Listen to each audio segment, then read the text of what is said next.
जय माँ इंद्राक्षी, जय अम्बे। इंद्राक्षी धाम में दर्शकों आप सभी का हम हार्दिक स्वागत करते हैं। आज के दिन जिन जातकों का जन्मदिवस है, मैरिज एनिवर्सरी, उन सभी को हमारी तरफ से बहुत बहुत शुभकामनाएं। आज हम लोम विलोम पाठ के बारे में आपको बताने वाले हैं।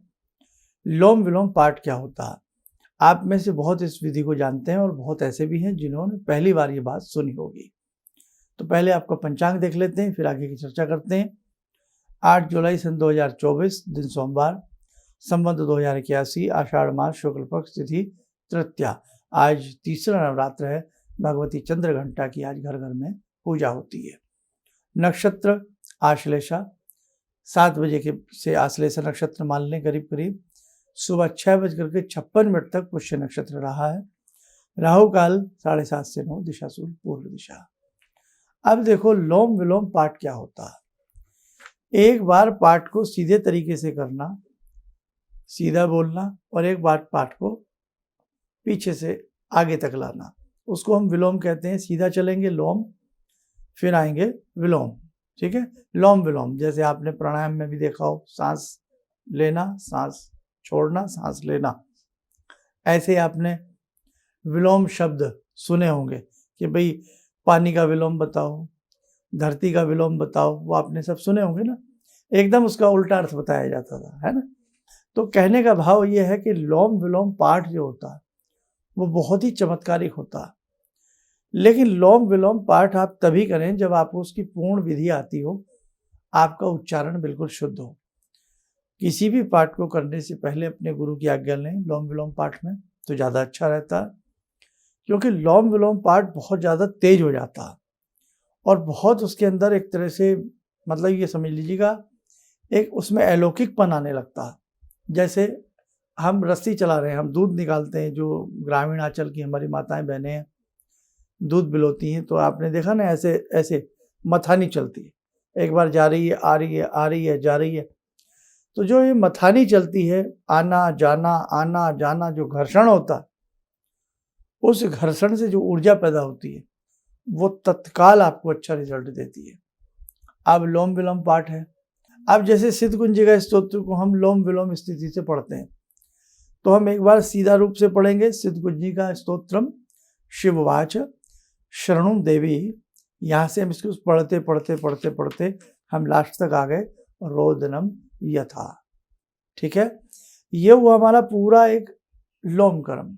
अब इसको विलोम पढ़ते हैं, तो यथा रोदनम से लेकर के पढ़ते पढ़ते देवी शरणु, ये आपका पूरा विलोम हो जाएगा। तो किसी भी चीज को, किसी अध्याय को, किसी पाठ को पहले बिल्कुल सीधा पढ़ना, फिर बिल्कुल पीछे से लेकर के शुरू तक, जैसे गाड़ी का बैक गियर लगाते हैं उस हिसाब से पढ़ना, वो विलोम क्रम होता है। और सिद्ध कुंजिका स्तोत्रम को यदि हम लोम विलोम पढ़ते हैं, कर्पूर स्तोत्रम है भगवती महाकाली का, इसे हम लोम विलोम पढ़ते हैं, क्या बात है। इसका समय एक फिक्स समय होना चाहिए। रात्रि का समय इसका रखा जाए लोम विलोम पाठ के लिए। रात्रि में भी ये नहीं कि आप उसको बहुत ज़्यादा रखें, घनघोर रात्रि में रखें, नहीं। रात्रि में आप 10 बजे से कर सकते हैं। रात्रि में 10 बजे से आप, जैसे सिद्ध कुंजी का लोम विलोम करना है, 11 पाठ करने, 10 बजे से प्रारंभ करें। कर्पूर स्तोत्र है, बहुत बहुत ही स्ट्रॉन्ग स्तोत्र है। इसका तो हमने अनेकों बार चमत्कार देखा। लेकिन बेटे ये सारे, जैसे कर्पूर, काली कर्पूर स्तोत्रम है और बहुत सारे हैं, इनमें आप थोड़ा सा आप ध्यान रखें। भगवती का जब भी कोई ऐसा स्तोत्र पढ़ें, गुरु से उसके लिए एक बार अनुमति ले लें, फिर आप पढ़ें। कई बार साधक को उनमें भय हो जाता है, भय होता कुछ नहीं है। कई बार भगवती की कोई ऐसी सहचरी आती है वहाँ पर, या कोई भगवती की ऐसी प्रेरणा आती है वहाँ पर, या भगवती का ऐसा हल्का फुल्का भास होता है कि आपको लगने लगेगा कोई मेरे आसपास है, कोई मेरे चारों तरफ घूम रहा है। और धीरे धीरे कई बार साधक उस स्थिति में पहुंच जाता है कि भगवती के साक्षात्कार उसे हो जाते हैं। बहुत ही भाग्यशाली साधक होता है। लेकिन कई बार साधक के मन में भय भी होने लगता है। इसलिए बेटा, जब भी आप कभी कोई विशेष प्रकार का लोम विलोम पाठ पढ़ें, तो अपने गुरु से आज्ञा लें कि हम इस पाठ को पढ़ना चाहते हैं। हम कैसे पढ़ें, कब से पढ़ें, किस तारीख से पढ़ें, कितने बजे पढ़ें और कैसे करें। बाकी जो नॉर्मल पाठ हैं जैसे सिद्धगुंजिका है और भगवती के अनेकों स्तोत्र हैं, या आप विष्णु सहस्त्र नाम पढ़ना चाहते हैं लोम विलोम से पढ़ सकते हैं। आप भगवती के 108 नाम भी लोम विलोम पढ़ सकते हैं। लेकिन ख़ास तौर से जो विशेष पाठ होते हैं जैसे सिद्धगुंजिका का हुआ, काली कर्पूर स्तोत्रम हुआ, गजेंद्र मोक्ष हुआ, नारायण कवच के पाठ हुए, इंद्राक्षी के पाठ हुए, दुर्गा कवच हुआ लोम विलोम, दुर्गा सप्तशती के पाठ हुए लोम विलोम, तो ये बड़ा ही अपने आप में अलौकिक स्थिति इनमें उत्पन्न हो जाती है। और बाकी बेटा ये सब करें तो बहुत अच्छे से करें। नवरात्र चल रहे हैं इसलिए मन हुआ कि चलिए लोम विलोम क्या होता है इसके बारे में आपको जानकारी दें। लोम विलोम का अभ्यास आप सिद्धगुंजिका से कर सकते हैं, या लोम विलोम का अभ्यास हम आपको और बता देते हैं और आपके लिए अच्छा रहेगा। लोम विलोम आप सप्तश्लोकी से भी कर सकते हैं। अभ्यास करने वाली बात आ जाए तो लोम विलोम को आप सप्तश्लोकी से भी कर सकते हैं, कवच से भी कर सकते हैं। दुर्गा कवच को एक बार लोम पढ़ लें, एक बार विलोम पढ़ लें। कभी कभी मंगलवार के दिन शुक्ल पक्ष में लोम विलोम की स्थिति को किया जा सकता है।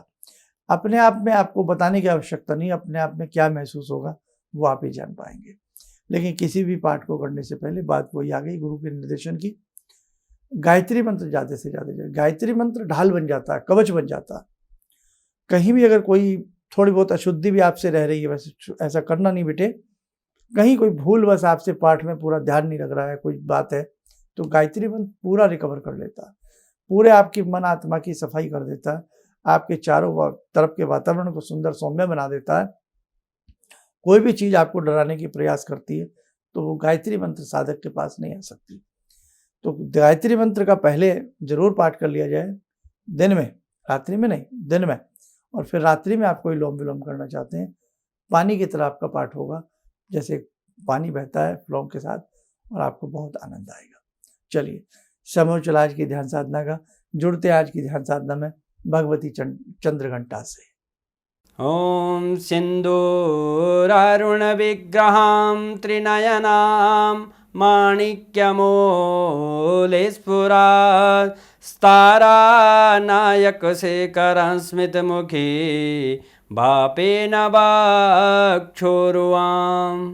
पाणिभ्यामलपूर्णरत्नचषकां रत्नोत्परां बिभ्रति सौम्यां रत्नघटस्थरक्तचरणां ध्यायेत् पराम् अम्बिकां खड्गं चक्रगदेषु चापपरिगान् शूलम्बुशोण्डिं शिरा शङ्खं संदधतीं करे स्त्रीनयनां सर्वाङ्गभूषावृतां नीलासमद्युतिमास्य पाददशकां सेवे महाकालिकां यामास्तो स्वपितैहरो कमलजो हन्तुं मधुं कैटवम् विद्युद्दामसमप्रभां मृगपते स्कन्दस्थितां भीषणां कन्या विहकरवालखेटविलसा धस्ताविरासेवितां हस्तैश्चक्रगदाशिखेटविशिखां चापं गुणं तर्जनीं विप्राणामलिलात्मिकां शशिधरां दुर्गां त्रिनेत्रां भजे। कवच बना लें, ध्यान करें, भगवती चंद्रघंटा का सौम्य शुभ आशीष हम सबके ऊपर बरस रहा है।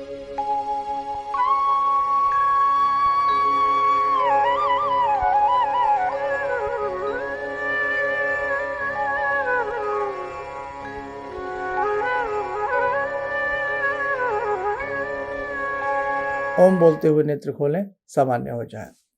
कल भगवती कुष्मांडा का ध्यान करते हुए आप अपना पाठ करना, भले आपने व्रत ना रखे हो, कुछ ना किया हो, लेकिन बेटा जितना आपसे बन पड़े उतना करने का आप लोग प्रयास करना। चलिए इन्हीं शब्दों के साथ हम अपनी वाणी को विराम देते हैं।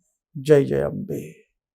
तो आपका मैं रेगुलर में देखता हूँ 6:30 बजे का, यानी हवा निकाल के टाइम। तो आपने एक मंत्र बताया था, ओम वैश्यमुखी राजमुखी स्वाहा। जी, मेरा ऑफिस में हमेशा कलकत्ता में जो होता है कोई भी हो, बैक ऑफिस में कोई झमेला, खिटपिट, बॉस के साथ खिटपिट, इधर पार्टनर्स के साथ खिटपिट हमेशा लगा रहता था। कुछ भी हो जाए, बात करो, चिढ़ जाता था। ये रेगुलर मैं सुबह पूजा करने के बाद वहीं पे पूजा घर में ही बैठ के मैं 21 बार आपने कहा था, मैं 21 बार डेली जाप करता हूँ। अभी बहुत शांति से हूँ पंडित जी, कोई प्रॉब्लम नहीं है। किसी भी समस्या के समाधान के लिए मिले प्रसिद्ध हस्तरेखा एवं वास्तु विशेषज्ञ प्रोफेसर धर्मेंद्र शर्मा जी से। नोट: शिविर में भाग लेने हेतु एवं व्यक्तिगत रूप से मिलने के लिए कॉल करने का समय सुबह 10 बजे से शाम 6 बजे तक। हमारे विभिन्न ज्ञानवर्धक कार्यक्रम देखने के लिए आप हमें अभी सब्सक्राइब करें, बेल आइकन को प्रेस करें ताकि आप देख सकें हमारा कार्यक्रम सबसे पहले। और अधिक जानकारी के लिए फेसबुक पेज को लाइक करना न भूलें।